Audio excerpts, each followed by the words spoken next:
Being present in the classroom goes beyond a physical presence. It is about impact and influence. Increasing one's presence in the classroom looks deeply at the level of influence teachers have on students morally, socially, intellectually, and academically. Further still, it looks at teachers' ability to motivate learners to find reserves within themselves to achieve their full potential in spite of the obstacles students may face. Here are a few approaches that are key to developing such presence in the classroom.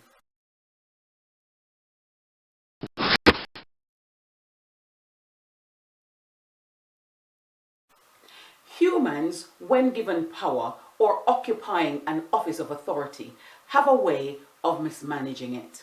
It is incumbent on teachers to understand how they wield their power and to ensure that it is for the greater good of the learners and not merely because they have it to wield. When power is authentic, it does not need to be forced or imposed. Avoiding power struggles comes in three primary facets, which needs to be fully understood if they are to be overcome.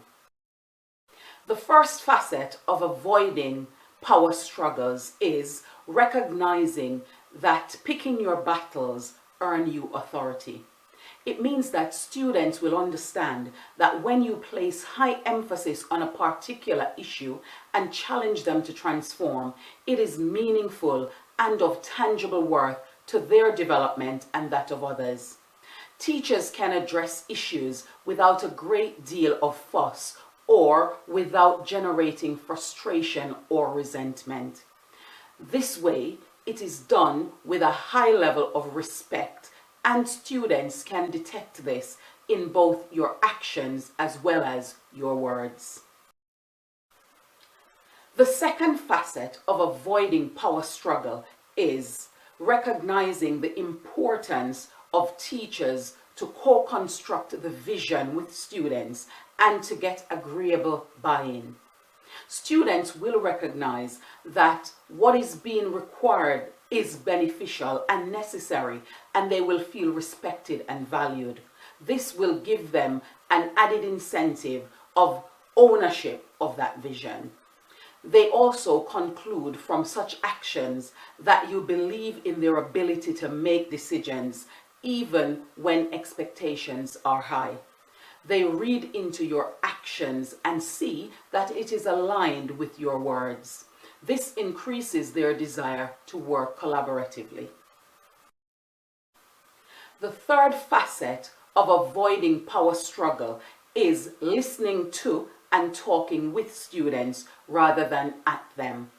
Seek to understand the struggles of students and colleagues in order to assess the ways you are best able to meet their needs and come to agreeable solutions that can be evaluated and measured for success.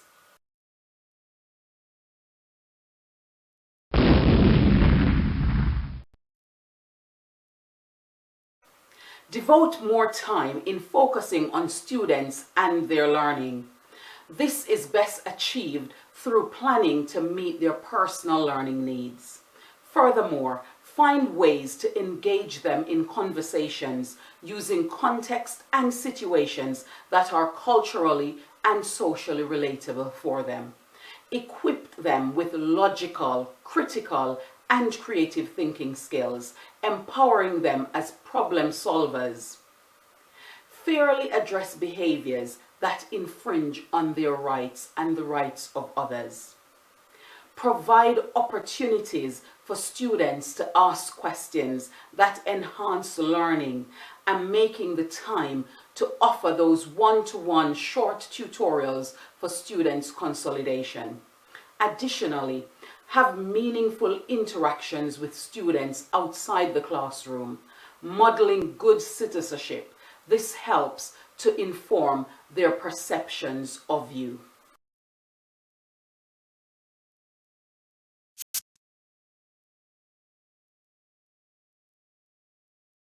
Share your conviction with students, staff, parents, and the educational community.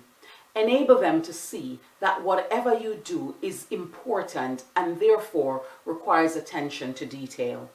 Showcase your heart for education, more importantly, for their individual and collective education, and express your belief in the life-changing power of sound education. This conviction and heart for the work that you do will increase your presence as it gets students to give you their undivided attention when you get ready to speak or when you model or interact with them in any setting.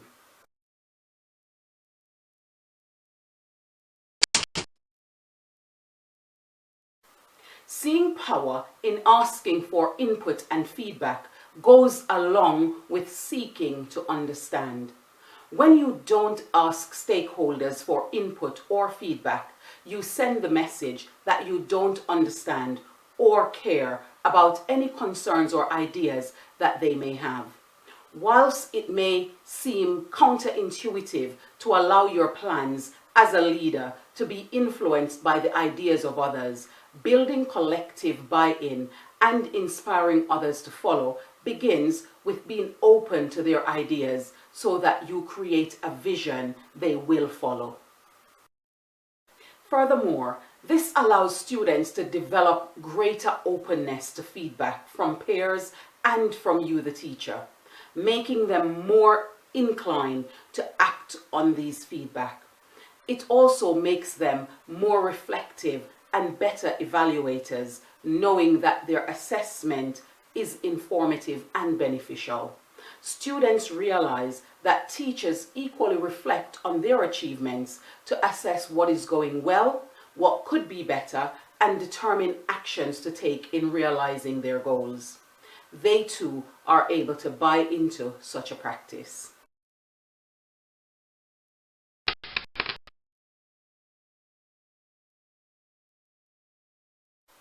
The best leaders realize that they build trust and inspire confidence when they can admit that they make a mistake, tried something that did not work, reacted out of emotion in a situation, are willing to apologize for their mistakes, and can articulate a clear way forwards.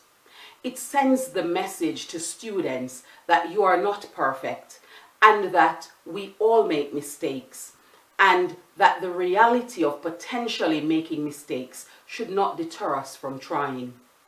They get the understanding that we are humans and our characters are big enough to accept responsibilities when we are wrong. And we care enough about our stakeholders to own our choices with a high level of accountability and responsibility. Teachers all want to have an increased presence in their classroom. We live, work, and operate in an era where such a privilege is not based on titles, but rather on our actions to acquire it and sustain such values. Rightly so, teachers and leaders all have a level of responsibility to live up to in gaining students' respect and giving a level of affirmation in their position, because their actions and their characteristics reflects the presence they have earned. When the reputation precedes you as a teacher, ensure it is meaningful and respectable, something both you and students can be proud to be associated with.